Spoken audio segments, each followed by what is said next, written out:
Kita ke informasi lainnya, saudara. Pembacaan tuntutan bagi terdakwa Richard Eliezer ditunda. Jaksa penuntut umum beralasan menunggu keterangan Putri Chandrawati sebagai terdakwa di persidangan kasus pembunuhan berencana Brigadir Yosua.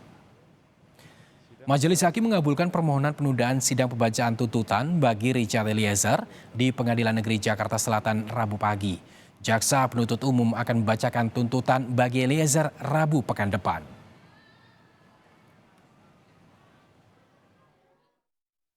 Oleh karena tadi alasan dari jaksa penuntut umum, saudara terdakwa, bahwa kesaksian atau keterangan terdakwa Putri Chandrawati belum masuk dalam surat tuntutan saudara, maka jaksa meminta waktu untuk ditunda.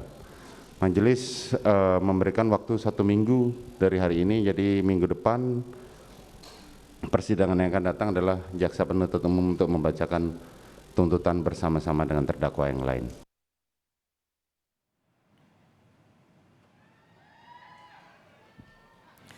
Ruang sidang Pengadilan Negeri Jakarta Selatan dipenuhi oleh pendukung Richard Eliezer. Beberapa kali mereka memanggil nama Richard Eliezer sebelum sidang pembacaan tuntutan dimulai. Dari kursi terdakwa, Eliezer sempat memberi salam kepada pendukungnya.